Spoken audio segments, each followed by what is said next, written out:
करता हो। यानी देखो सारे जीव तो जीना चाहते हैं, वो कितना बड़ा ज्ञानी जीव है जो अपनी प्राण लेने को तैयार बैठा है। क्या कह रहे हैं? सारे जीव तो और अधिक जीना चाह रहे हैं, और आयु बढ़ जाए, हम जीते रहे, लेकिन वो कितना बड़ा मूर्ख है जो अपने आप को ही मारने के परिणाम कर रहा है।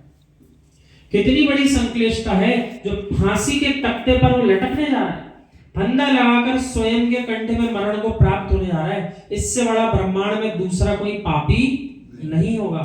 यानी जैसी जीव ने आत्महत्या करी और उसमें सफल हो अथवा ना हो, नरक गति का बंध तो उसने बेचारे ने कर ही लिया उससे। और अंतिम श्वासों में, अंतिम अंतर मुहूर्त में जिनके आयु गति कर्म बनते हैं और ऐसी आत्महत्या करते करते जो जाते इस पर आए, सीधे नरक की भूमि में ही उतरते हैं, और कहीं उतरने का काम ही नहीं है। उस जीव को सोचना ही नहीं चाहिए अरे कहीं त्रियंश में पहुंच जाऊंगा फिर मनुष्य बन जाऊंगा, बिल्कुल नहीं। सीधा आपके लिए नरक भूमि बताइए। अब कितनी संक्लिष्टता थी वो तो केवल ज्ञानी और वही जीव जाने अंतिम समय में कितनी संक्लिष्टता। उसके हिसाब से उसकी नरक की भूमि निर्णायक बनेगी, कौन से पटल पर जाकर के पटक्का खाएगा। जैसे गेंद को टपकाया जाता ना, ऐसे नरक में इतने ऊंचाई से नारकी उस दूसरे नारकी के शरीर को उछालते हैं, उछल के शरीर छिन्न भिन्न हो जाता है, तो इतनी ऊंचाई से फेंका जाता है। फिर पुनः जुड़ेगा, फिर उठेगा, फिर सारे नारकी पकड़ेंगे, फिर जोर से पकड़ के उछालेंगे, फिर पटक नहीं खाएगा। ऐसे करके कितनी बार क्या होता है। देखो छोटे से स्टूल पर घर से गिर जाओ तो 2-4 हड्डियां टूट जाती है, कितनी सी ऊंचाई पे, जितनी ऊंचाई पर अपने भी ग्रंथराज विराजमान है, इतनी से भी गिर जाओगे ना तो कई हड्डियां टूट जाएंगी। अब विचार करो, योजनों की ऊंचाई पर उछालकर अपने शरीर को जब फेंका जाता होगा तब वो कैसा छिन्न भिन्न होता होगा। कोई 10वीं 5वीं मंजिल से गिर जाए तो बेचारे के शरीर से रक्ताश्रय हो जाता है, वहीं समाप्त हो जाता है। इतने ऊपर से गिरने के बाद भी मृत्यु नहीं आती नरक में, पुनः शरीर जुड़ेगा, फिर उसके लिए वही दुख सामने आ जाएंगे। ऐसी आपन की ये गाथाएं चल रही है। हम तो कह रहे हैं कोई कितना ही बड़ा संक्लिष्टता करने वाला हो, अपनी इस कक्षा में भी ये गाथा समझ ले तो सारे प्रकार के उसके बुरे परिणाम को समाप्त कर ले। क्या गड़बड़ करी हमने अभी तक, सब बात समझ में जाएगी। तिल तिल के समान छिन्न भिन्न हो जाता है। जैसे तिल है ना आपका, उछाला सब ढूंढते रहो कहाँ। आज बड़ी सुंदर पंक्ति हमने सुनी, समाधि हो गई ना मुनिश्री मनोज्ञ सागर महाराज जी की। सबसे पहले दीक्षित शिष्य थे आचार्य भगवान विशुद्ध सागर जी महाराज।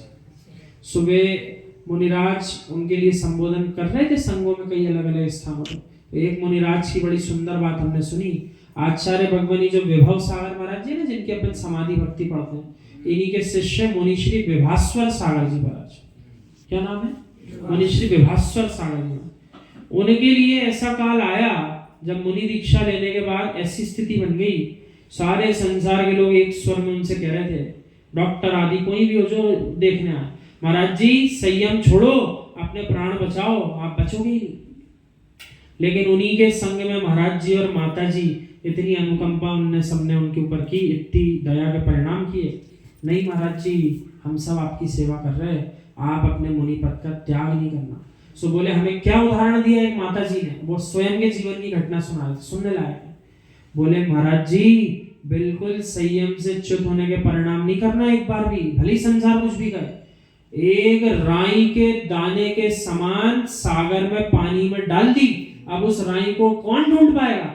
इतनी मुश्किल से आपने संयम को, रत्नात्रय धर्म को प्राप्त कर लिया है सम्यक से, अब आप इसको छोड़ने के परिणाम नहीं लाना, जो भी हो सो ठीक है।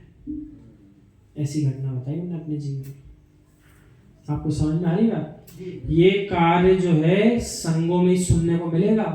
अभी संसार में कुछ हो तो सारे संसारी क्या सलाह देंगे, अरे आप तो खा लो, आप तो रात को खा लो, आप तो ये पी लो, अरे कोई बात नहीं, आप तो ऐसा कर लीजिए, बोल रहे हैं आप तो चढ़ाइए वहां जाके नारियल। क्या जाता है अपना, कहाँ चढ़ाइए, कहाँ चढ़ाइए ये नारियल, दूसरे स्थान पे चढ़ाइए।